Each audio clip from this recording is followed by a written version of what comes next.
Lorsque Daniel, le prophète, par toutes ses manigances et la pratique de la magie lévitique, parvient à convaincre Cyrus de terrasser Babylone, lorsque les Juifs, les Hébreux, retournent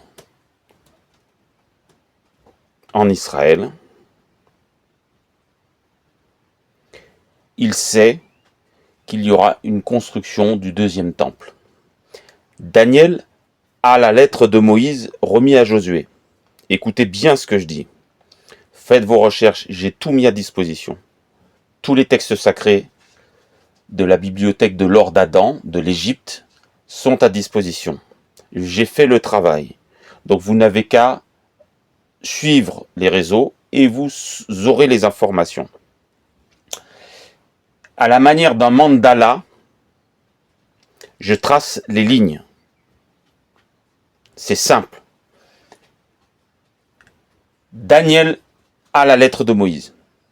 Il sait qu'il doit construire un deuxième temple, car le moment de l'idole de la jalousie n'était pas encore arrivé.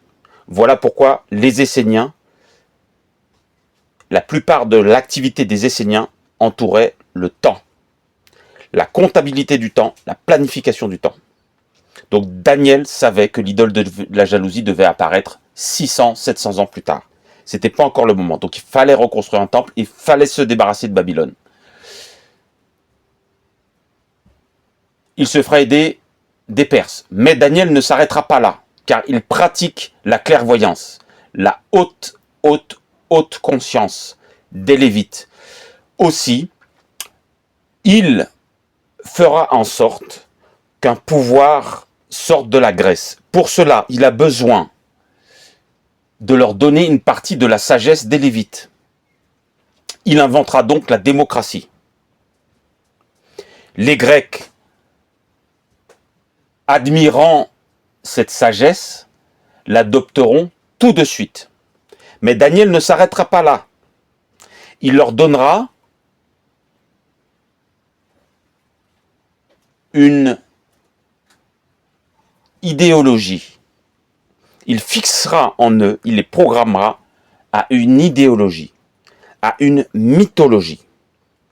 Et il codera les livres qu'il a détruits devant les Hébreux. Il n'a pas fait disparaître les informations. Il a encodé une partie de ces informations. Il a dit ces informations n'appartiendront plus aux Hébreux. Et il encodera dans la mythologie grecque une partie de ce savoir perdu. Voilà pourquoi Daniel prophétise sur la Grèce avec autant d'insistance. La mythologie est une partie de la bibliothèque sacrée de l'or d'Adam.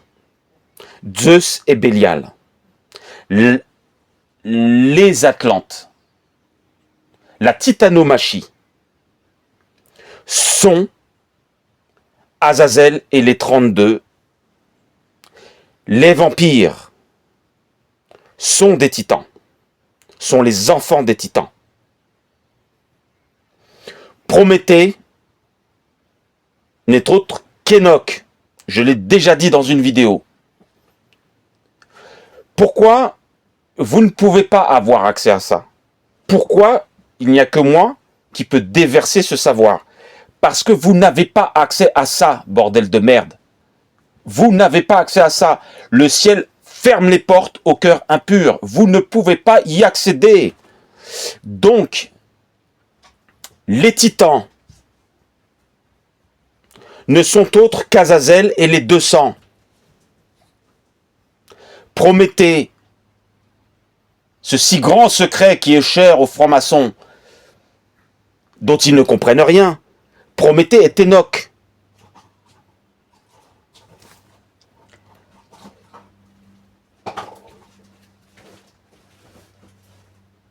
Prométhée le dit correctement.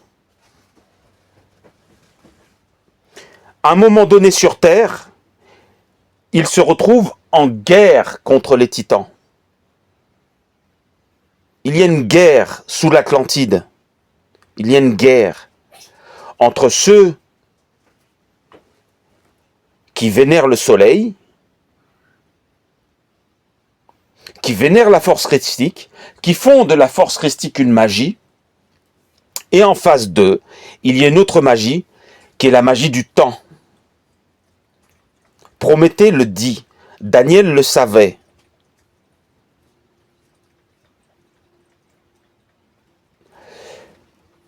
Et les titans adorent Zeus, Bélial,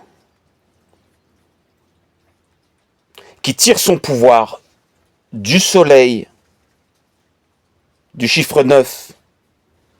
En face de lui, il y avait des mages qui, eux, vénéraient le temps. Voilà. Donc à un moment donné, soit vous acceptez que vous n'y comprenez rien, et donc vous laissez ceux qui savent faire, soit vous continuez dans vos voies et vous répliquerez ce qui s'est passé sous l'Atlantide. Vous aurez les fils du temps, les fils de Seth, les fils du temps en face de vous. C'est simple. Vous voulez continuer à ce que l'activité humaine soit basée sur le cœur, vaudouisant, templier, c'est votre problème. En face de vous, vous aurez des ennemis acharnés. C'est votre problème. C'est vous qui l'avez choisi. Je vous ai averti maintes et maintes fois. Je ne veux pas vous faire changer votre Dieu. Je vous en supplie.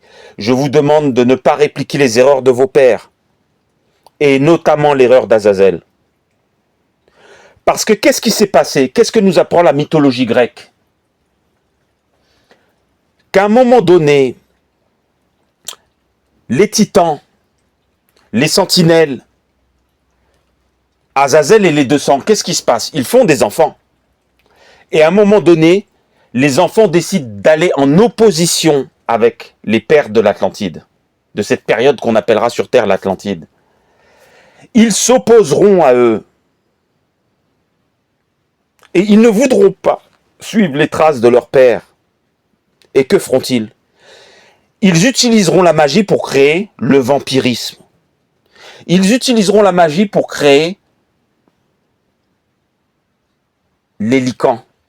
Et à un moment donné, il y aura une guerre sur Terre. Il y aura une guerre sur Terre. Une guerre qui est décrite dans le livre d'Enoch. Et cette guerre, cette situation terrestre dont la mythologie grecque parle, avec ces monstres, ce seront de la faute d'Azazel et des 200. Car ils ont voulu mélanger la magie sacrée d'Adam en voulant sauver les humains,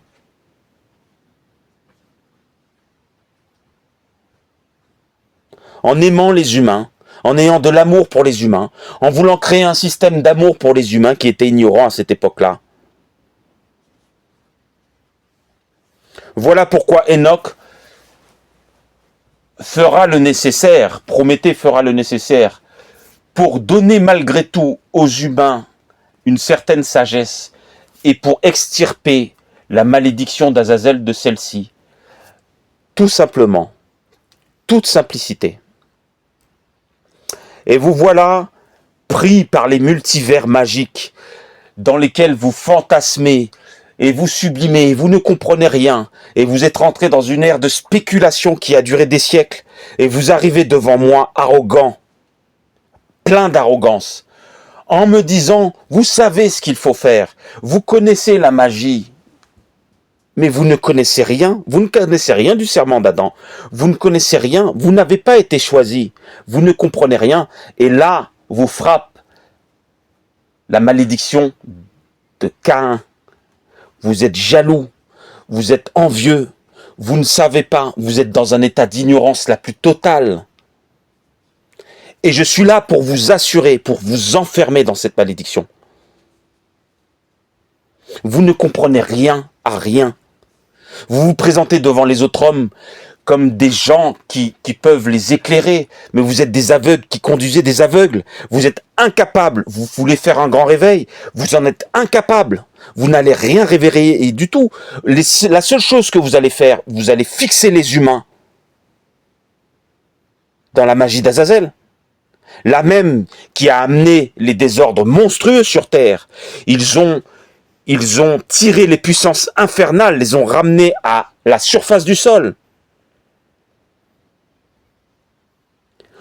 Les humains fuyaient dans les grottes. Ils essayaient de dessiner la terreur qu'il y avait à l'extérieur de ces grottes. Et vous arrivez aujourd'hui et vous dites que c'est des hommes préhistoriques. C'était pas des hommes préhistoriques, c'était des hommes terrorisés qui essayaient de laisser une trace de ce qui se passait à l'extérieur. Il y avait des hordes de géants vampirisés qui buvaient le sang des hommes à cause de cette putain de magie de merde. Et vous êtes là devant moi aujourd'hui à faire n'importe quoi avec votre trompe de merde là. On vous a dit que quelqu'un allait arriver et qu'il allait défaire tout ça. Vous voulez enfoncer les hommes dans le matérialisme? Faites-le. Faites-le.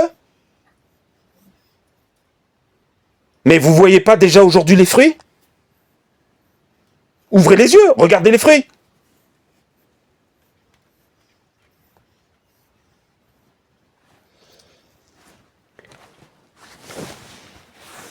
Vous me cassez les couilles, vous entendez? Vous me cassez les couilles.